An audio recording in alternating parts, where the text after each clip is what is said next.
Assalamualaikum warahmatullahi wabarakatuh.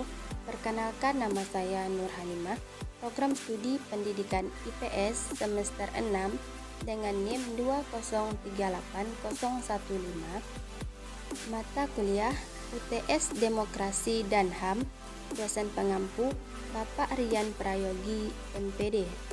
Baik, saya akan menjelaskan materi saya yang berjudul Konstitusi dan Tatanan Perundang-undangan Indonesia. Pengertian konstitusi.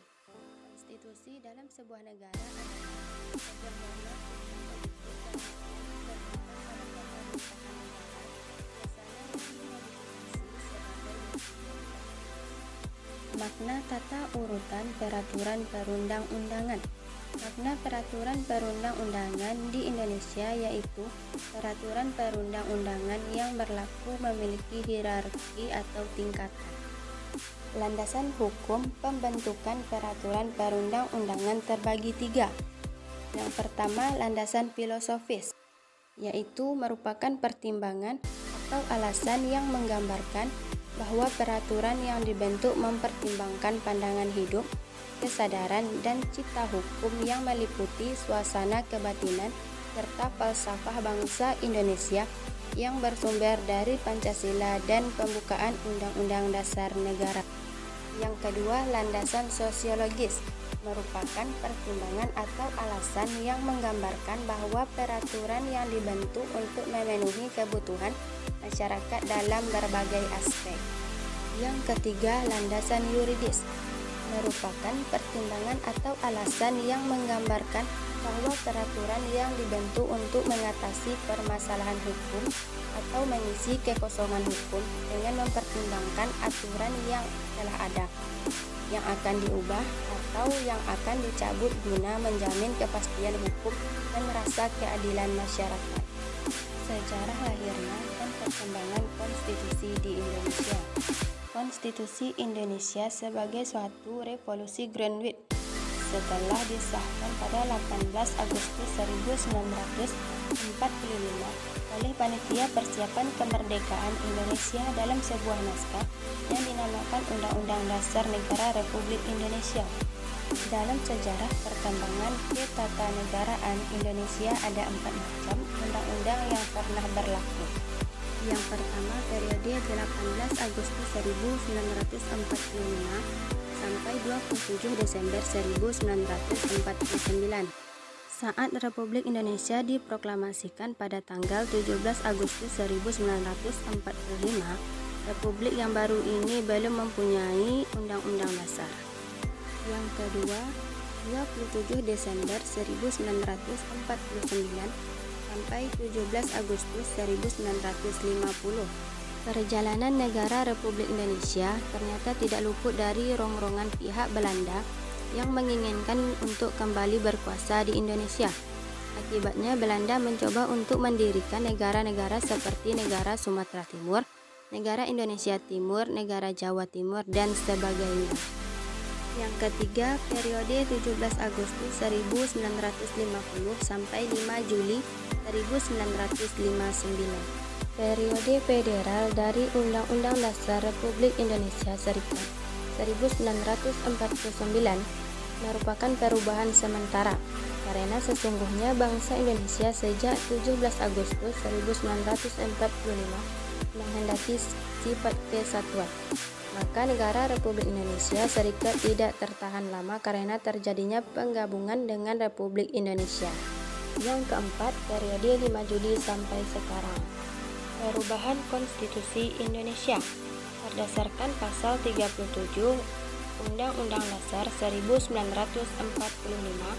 terbagi menjadi 4. Yang pertama, usul perubahan pasal Undang-Undang Dasar dapat diagendakan dalam sidang MPR.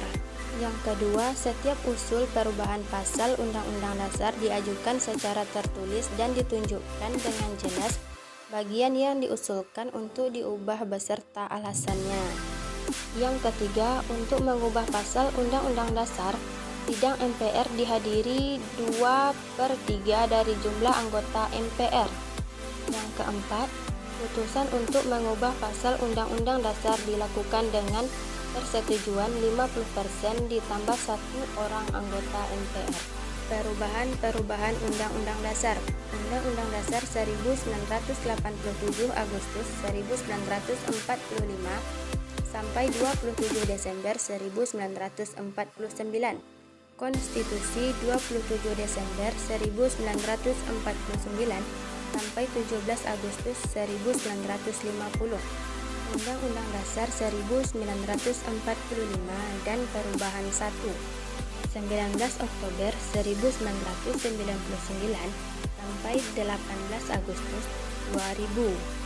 Undang-Undang Dasar 1945 dan Perubahan 1, 2, dan 3, 9 November 2001 sampai 10 Agustus 2002.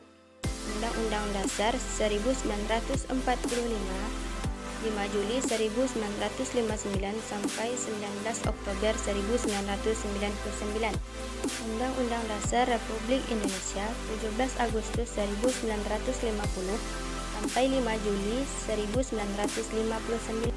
Undang-Undang Dasar 1945 dan Perubahan 1 dan 2 18 Agustus 2000 sampai 9 November 2001. Undang-Undang Dasar 1945 dan Perubahan 1, 2, 3, dan 4 10 Agustus 2002. Konstitusi sebagai piranti demokrasi. Konstitusi yang dapat dikatakan demokrasi mengandung prinsip dasar demokrasi dalam kehidupan bernegara, yaitu menetapkan warga negara sebagai sumber utama kedaulatan, mayoritas berkuasa dan terjaminnya hak minoritas, pembatasan pemerintah, jaminan terhadap keutuhan negara nasional dan integritas wilayah, jaminan keterlibatan rakyat dalam proses bernegara melalui pemilu bebas, jaminan berlakunya hukum dan keadilan melalui proses peradilan yang independen, pembatasan dan pemisahan kekuasaan negara. Lembaga kenegaraan pasca amandemen Undang-Undang Dasar 1945 terbagi menjadi 4. Yang pertama, lembaga legislatif adalah lembaga yang bertugas untuk membuat atau merumuskan undang-undang yang diperlukan negara. Yang kedua, lembaga yudikatif. Lembaga yudikatif di Indonesia terdiri dari Mahkamah Agung dan Mahkamah Konstitusi. Yang ketiga, lembaga eksekutif adalah lembaga yang berkuasa untuk melaksanakan undang-undang. Yang keempat, Badan Pemeriksa Keuangan atau BPK. Tata Perundang-undangan Indonesia, Ketetapan MPRS Nomor 20 MPRS 1966, Undang-Undang Dasar 1945, Ketetapan MPR, Undang-Undang Peraturan Pemerintah Pengganti Undang-Undang, Peraturan Pemerintah, Peraturan Presiden, Peraturan Pelaksanaannya, terbagi 2, Peraturan Menteri Industri Menteri.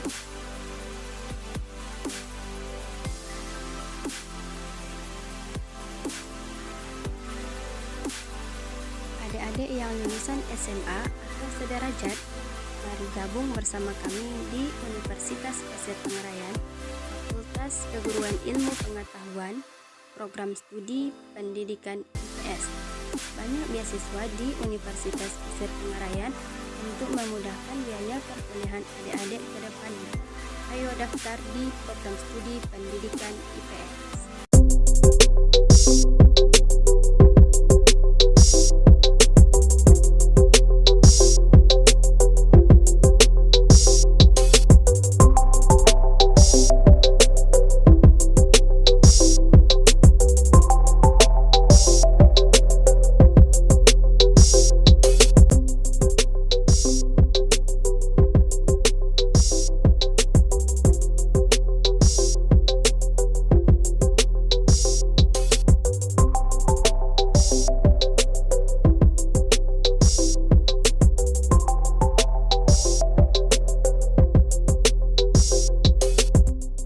Terima kasih atas supportnya ya teman-teman.